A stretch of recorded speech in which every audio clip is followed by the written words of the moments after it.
স্বর্গ কিভাবে তৈরি করতে হয়, সংসার স্বামী স্ত্রীর মহব্বত কিভাবে তৈরি করতে হয় বিশ্ব নবীজি শিখিয়ে দিয়েছেন। নবীজির জীবন কাহিনীতে পাবেন। আল্লাহর নবীজি মা আয়েশাকে বলছেন, আয়েশা রে, বলে কি হো হুজুর হাজির। আল্লাহর নবী কত সুন্দর শিক্ষা দিয়েছেন বাবা। বিশ্ব নবী বলছেন, আয়েশা আমাকে একটু পানি তুমি পান করাও। মা আয়েশা জগৎ জননী জান্নাতে খাতুন আল্লাহর নবীকে পানি পান করার জন্য বাবা পানির পাত্রে পানি নিয়ে আসলেন। আল্লাহ রসুল বলছেন, আয়েশা মহব্বত শিক্ষা দিচ্ছেন বিবির সাথে, কিভাবে তার অন্তরকে জয় করতে হয়, কিভাবে তার মনটাকে জয় করতে হয়। এ বাবারা বাপজি ভাইরা আমার, রসুল বলছেন, আয়েশা তুমি একটু পানি আগে পান করো। আয়েশা বলছেন, হুজুর আমার তো পিপাসা নাই। রসুল বলছেন, আয়েশা পিপাসা যদিও বা নাই, আমি তোমাকে বলছি একটু পান করো। আল্লাহ রসুল মহব্বত শিখিয়ে দিচ্ছেন ভাইরা আমার। স্বামী স্ত্রীর মহব্বতের জন্য তাবিজের আপনার দ্বারস্থ হতে হবে না, তাবিজ দাও মৌলভী সাহেব বলতে হবে না। রসুলের আদর্শটা আপনি দাখিল করুন, রসুলের আদর্শটাকে আপনি ধরুন, আর সেইভাবে আপনি বিবির সাথে ব্যবহার করুন। দেখবেন বিবি আপনার তাবে থাকবে, স্বামী আপনার তাবে থাকবে। আমার মায়েরা বোনেরা গো, কিভাবে স্বামীকে তাবে করতে হয় মা আয়েশার কাছে আপনাকে সবক নিতে হবে। কিভাবে স্বামীর খিদমত করতে হয় মা খাদিজার জীবনী আপনাকে জানতে হবে। কিভাবে স্বামী ভক্তি আসে সেটা মা ফাতেমা তো জহরাকে জানতে হবে।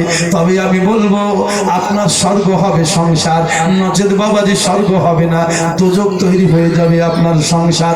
আল্লাহ নবী শিখিয়ে দিচ্ছেন, ও আয়েশা একটু পানি পান করো। মা আয়েশা শুধুমাত্র নবীকে বোঝাবার জন্য, আল্লাহ রসুলকে দেখাবার জন্য, বিশ্ব নবীর মনটাকে জয় করার জন্য, বিশ্ব নবীজির বিবি আপনার আমার মা জননী আয়েশা সিদ্দিকা শুধুমাত্র পাত্রে আপনার মুখটা লাগিয়েছেন, একটু পানি পান করেছেন। আপনার আমার নবী আল্লাহর হাবিব স্ত্রীর মুখের দিকে তাকিয়ে আছেন, পানির পাত্রে কোন জায়গাটাতে মুখ দিয়েছে, ঠোঁট দুটো লাগিয়েছে। আল্লাহর নবী বলছেন, আয়েশা আর পানি পান করতে হবে না, এবার আমাকে দাও। আল্লাহর নবীর আপনার নবীজির বিবি আপনার আমার মা জননী সেই জায়গাটা এবার যেন আঁচল দিয়ে মুছিয়ে দিচ্ছেন, যে জায়গাতে আপনার ঠোঁট লেগেছিল। এবার ঘুরিয়ে পাত্রটা দিচ্ছেন। আল্লাহর নবী পাত্রটাকে ঘুরিয়ে নিয়ে যে জায়গায় মা আয়েশা ঠোঁট লাগিয়েছিল ওই জায়গায় ঠোঁট লাগিয়ে পানি পান করে বুঝিয়ে দিচ্ছেন, আয়েশা রে আমি রসুল তোমাকে এত ভালোবাসি, তোমার খাওয়া পানিকে আমি ঘৃণা করি না। আমি রসুল একদিকে আল্লাহর নবী, অপর দিকে আমি হলাম তোমার স্বামী।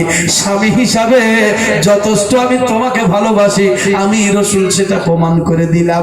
তোমার ঠোঁট লাগা জায়গায় আমি রসুল ঠোঁট লাগিয়ে পানি পান করে, জোরে বলুন সুবহানাল্লাহ।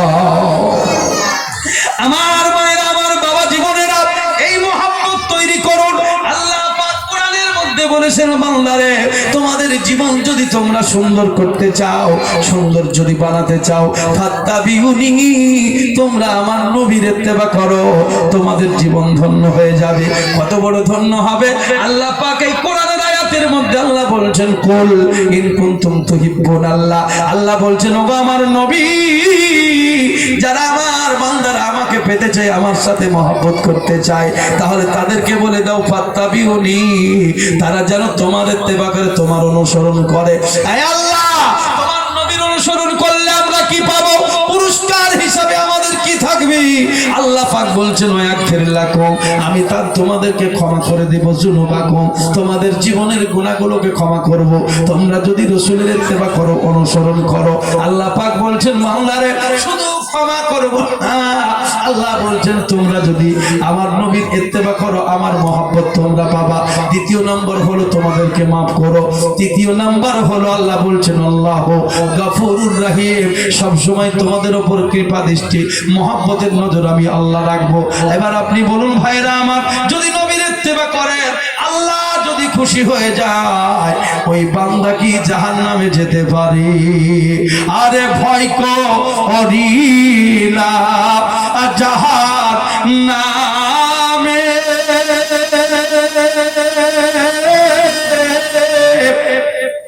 আগুন ডরায় আমার নবীর নামে। জোরে বলুন সুবহানাল্লাহ। কিতাবের মধ্যে লেখা আছে, বাবা কত কথা বলবো। বিশ্ব রসুল যখন মেরাজের রাত্রিতে মেরাজে গেলেন, আপনারা যেমন চেয়ারে বসে আছেন, আমরা যেমন চেয়ারে বসে আছি, তো হুজুর দেখছেন 313টা চেয়ার, খুব সুন্দর দামি চেয়ার। 313 জন রসুলের জন্য আল্লাহ বানিয়েছে। একটা চেয়ার কিন্তু টোটালে আলাদা। সম্মুখে মনে করুন 312টা, আর 312টার মধ্যে সবচেয়ে দামি, সবচেয়ে সুন্দর, সেটা কিন্তু আলাদা। বিশ্বনবী দেখছেন 312টা একদিকে, একটা একদিকে। আল্লাহকে বলেন, মাবুদ গো, এই 313টা চেয়ার কাদের জন্য তৈরি করেছো বলো? আল্লাহ পাক বলছেন, নবী 313টা রসুল আমার, তার মধ্যে নেতা হলে তুমি। যত নবী আছে সমস্ত নবীদের নেতা হলে তুমি। আর নবীদের মধ্যে 313 জন হলো, আর এই 313 জনের মধ্যে আমার বন্ধু হলো নেতা। ও আমার নবী 12টা একদিকে রেখেছি তাদের জন্য, আমার বন্ধুর চেয়ারটা আমি অন্যদিকে রেখেছি আলাদা করে, যেন বুঝতে পারে এটা হলো নেতার চেয়ার। আল্লাহর হাবিব বলছেন, মাবুদ গো, তুমি আমাকে এত ভালোবাসো বলে, হ্যাঁ আমি তোমাকে নেতা বানিয়েছি, সর্দার বানিয়েছি, আমি ইমামুল মুরসালিন বানিয়েছি, রাহমাতুল লিল আলামিন বানিয়েছি, আমার নবীর চেয়ার আমি আলাদা করেছি। আল্লাহর হাবিব বলছেন, আল্লাহ গো, আমাকে যখন এতই ভালোবাসো আর নেতা যখন বানিয়েছো, আমার চেয়ারটা জাহান্নামের দিকে কেন রেখেছো একটু বলো? মাবুদ তখন ডেকে বলছেন, ও আমার বন্ধু তুমি শোনো শোনো, কিয়ামতের মাঠ যেদিন কায়েম হয়ে যাবে, হাসরের ময়দান যেদিন কায়েম হয়ে যাবে, গুনাহগার বান্দারা কেউ আমাকে ডাকবে না। ও আল্লাহ তুমি বাঁচাও, এ কথা বলবে না। ও আল্লাহ, আমার আল্লাহ পাক ডেকে বলছেন, নবী গো, ওই জাহান্নামের মধ্যে তোমার উম্মত গুলো থাকবে, আর তখন তারা ওই জাহান্নামের মধ্যে থেকে বলবে, ইয়া শাফিয়াল মুযনাবিন, ইয়া রাহমাতাল লিল আলামিন। এ বাবারা, কিয়ামতের মাঠে নবীকে ডাকা যদি শিরক না হয়, এই জগতে নবীকে ডাকা শিরক কি করে হয়? এ মোল্লারা ফতোয়া দিচ্ছে না, যে মোল্লারা ফতোয়া দিচ্ছে যে আল্লাহ ছাড়া কাউকে ডাকা যাবে না। আর শোন মোল্লা, কিয়ামতের মাঠে আল্লাহকে ভয় করে কেউ ডাকবে না, তার কারণ আল্লাহ সেদিন জালাল ও কাহার রেগে থাকবেন, কোন বান্দার উপরে আল্লাহ পাক রহম করতে চাইবেন না। কিন্তু তখন ডাকবে কাকে? বাঁচার জন্য কোথায় যাবে বলুন? সবাই তিরমিজি শরীফের মধ্যে আছে, সব দৌড়াবে আদম নবীর কাছে। আদম নবী বলবেন, ইযহাবু ইলা গায়রি, তোমরা দ্বিতীয় জনের কাছে চলে যাও। তাহলে পরিত্রাণ কোথায় আছে বাবা? নবীদের কাছে পরিত্রাণ আছে। সুবহানাল্লাহ। আদম নবী পাঠিয়ে দিবেন, নূহ নবীর কাছে গিয়ে হাজির হবে। নূহ নবী বলবেন, আমার দ্বারাই হবে না, মুসা নবীর কাছে চলে যাও। ইব্রাহিম নবীর কাছে চলে যাও। ইব্রাহিম নবী বলবেন, মুসা নবীর কাছে চলে যাও। মুসা নবী বলবেন, ইযহাবু ইলা গায়রি, আমার পরে যিনি নবী, আমার পরে যিনি রাসূল, হযরত ঈসা রুহুল্লাহ, তোমরা সেখানে চলে যাও। ঈসা রুহুল্লাহর কাছে যাবেন, তিনি বলবেন, আমি নই। এই শাফাত, শাফাতে কুবরা বলা হয়েছে এটাকে, এই শাফাত কেউ করতে পারবে না। সব উম্মত ছুট দিবে রাহমাতুল লিল আলামিনের দরবারে। জোরে বলুন সুবহানাল্লাহ। সুবহানাল্লাহ। এই বাবা, রাহমাতুল লিল আলামিনের কদমে হচ্ছে পরিত্রাণ। এরা বুঝতে পারে না, হাদিস পড়ে আসলে বোঝে না, মানুষকে উল্টো পাল্টো বুঝিয়ে। আমার ভাইরা বাপজিরা, আমি বলবো ধর্মটাকে শেষ করছে এরা। তাই বলবো ভাই, আমার মা বোনেরা, নবী বিরোধী বক্তব্য কোন সময় কান দেবেন না। যারা আশিকে রাসূল, আশিকে নবী, যারা দিওয়ানায়ে মুস্তাফা, তিনাদের কথাগুলো আপনি শুনুন। আল্লাহ হযরত আজিমুল বরকত বলছেন, হাজিও আও শাহনशाह का রওজা দেখো, কাবা को देख चुके, काबे का काबा देखो। জোরে বলুন সুবহানাল্লাহ। এরা বাস্তব ইহুদির দালাল। তা না হলে এরা বলছে কি জানেন, তুমি মদিনা যদি যাও, ও আল্লাহর বান্দারা শোনো, মদিনা গেলে মদিনার মসজিদের নিয়ত করে তোমরা মদিনা যাবা, রওজা জিয়ারত করতে যাচ্ছি, এই নিয়তে গেলে তোমাদের শিরক হবে। বলুন নাউজুবিল্লাহ। রওজা জিয়ারতের উদ্দেশ্যে যদি যাও, তো তোমার হজ কবুল হবে না, গুনাহ হবে। এরা মদিনার মসজিদের প্রাধান্য দিয়েছে, কামলিওয়ালা আকার প্রাধান্য দেয়নি। ভাই, তাদের কথা আপনাকে কি শোনাবো? অতএব এই ধরনের বক্তব্য শুনে আমি বলবো, আপনি মন দুর্বল করবেন না। মদিনা যদি যেতে হয়, রওজায়ে রাসূল জিয়ারতের উদ্দেশ্যে যান। নবী আছেন কানে শুনিও গো, চোখে দেখলাম না, মনে করে মন উড়ে যেতাম, মনে করে মন উড়ে যেতাম সোনার মদিনা, আমি চোখে দেখলাম না। নবীর আশিক দরুদ পড়ে রওজা শরীফ সামনে করে, নবীর আশিক দরুদ পড়ে রওজা শরীফ সামনে করে, আর শরীর থাকে নিজ ঘরে রূহ ফিরে মদিনায়, আমি চোখে দেখলাম না। নবী আছেন কানে শুনিও গো, চোখে দেখলাম না। নবীজি রওজা মুবারক জিয়ারতের উদ্দেশ্যে যান, আপনার ফায়দা হবে বেশি। আল্লাহর নবী বলেছেন মদিনার মসজিদে 1 রাকাত নামাজ পড়লে 50,000 নেকি তোমার আমলনামায় লেখা হবে। কাবা শরীফের সম্মান দিয়ে রাসূল বলেছেন আল্লাহর বান্দারা কাবা শরীফে যদি 1 রাকাত নামাজ পড়ো 1 লক্ষ নেকি তোমার আমলনামায় লেখা হবে। এ বাবারা, আল্লাহ রাসূল বলেননি কাবা শরীফ জিয়ারত করলে কাবা তোমাদেরকে শাফাআত করবে, মদিনার মসজিদ শাফাআত করবে, বরং রাসূল বলেছেন মান যারা কবরি ওয়াজাবাত লাহু শাফাআতি। ও আমার পাগলেরা, ও আল্লাহর বান্দারা, তোমরা শুনে রেখে দাও, তোমরা এই পৃথিবীর জমিনে যারাও আমি রাসূলুল্লাহকে দেখতে পেলে না, ও আমার প্রেমিকেরা, আমি মদিনার মাটিতে আরাম করতেছি, আমি তোমাদের চোখের পর্দার আড়াল হয়ে গেছি। আমার রওজা তোমরা জিয়ারত করবে, দেখবে আমি রাসূল কথা দিয়ে দিলাম কিয়ামতের মাঠে আমার রওজা যারা দেখেছো তাদের শাফাআতের জামিনদার আমি রাসূল হয়ে গেলাম। আগে বুঝতে হবে হাদিস কোরআন, আগে বোঝেন তারপর আমল করুন। নবী আগে না নামাজ আগে, নবী আগে না কোরআন আগে। আল্লাহ বলছেন কদ জাআকুম মিনাল্লাহি নূর, আগে নূর দিলাম। অন্ধকারে কিতাব পড়া যাবে বাবা? তাহলে নূর মানে জ্যোতি, নূর মানে লাইট, নূর মানে আলো। আলো অন্ধকারকে দূরে সরিয়ে দিবে, কিতাব তখন আপনি বুঝতে পারবেন। আপনাকে যদি সরাসরি আল্লাহ কিতাব দিয়ে দিত আর বলতো আলিফ লাম মিম, আপনি কি বুঝতেন? ঘোড়ার ঠ্যাং। আপনি কি বুঝবেন আলিফ লাম মিম? আরে যিনি নিয়ে আসছেন জিবরাইল ফেরেশতা, তিনি তো বোঝেন না।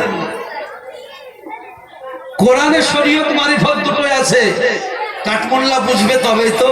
আলিফ লাম মিম মারিফত, জালিকাল কিতাবুল লা রাইবা ফি শরীয়ত, এটা ওই কিতাব যেটা লোহে মাহফুজে ছিল, যার মধ্যে কোনো সন্দেহ নাই, ভুল নাই, ত্রুটি নাই, পরহেজগাरों के लिए हिदायत है।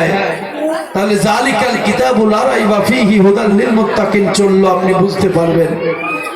আলিফ লাম মিম কি বুঝবেন?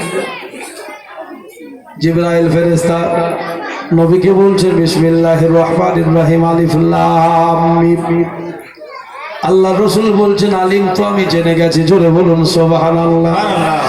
জিবরাইল ফেরেশতা বলছেন ইয়া রাসূলুল্লাহ, ইয়া হাবিবাল্লাহ, নবী গো আলিফ লাম মিম তো আমি বহন করে নিয়ে আসলাম, আমি কিন্তু আলিফ লাম মিম বুঝলাম না। রাসূল বলছেন আমি বুঝে গেছি। ভাইরা আমার, বাবা জীবনের আমার, জিবরাইল ফেরেশতা হচ্ছেন নবীদের দাস, নবীদের গোলাম, নবীদের কাছে আপনার বহন করে নিয়ে আসতো এতটুকু। কিন্তু আল্লাহ আর নবী ইনাদের ভেদ নবী নবী জানেন আর আল্লাহ জানেন, জোরে বলুন সুবহানাল্লাহ। প্রেমিক প্রেমিকার কথা বুঝে আমরা ভাবি জবানে শুধু কথা হয় না, না যে আশিক যে মাসুক ইঙ্গিত ইশারায় কথা বলে দেয় সে বুঝে নাই, না বুঝে না বাবা। আমার আল্লাহ পাক নবীকে ভালোবাসেন, মহব্বত করেন, তাই বলছেন নবী গো কিছু কথা জাহেরে দিব সবার জন্য, তারা বুঝবে, আর কিছু কথা বাতানি থাকবে তোমার আমার মধ্যে ভেদ, এ ভেদ তুমি আমি বুঝবো, তুমি যাকে বোঝাবা তারা বুঝবে, আর তুমি যদি না বোঝাও তারা কেউ বুঝবে না।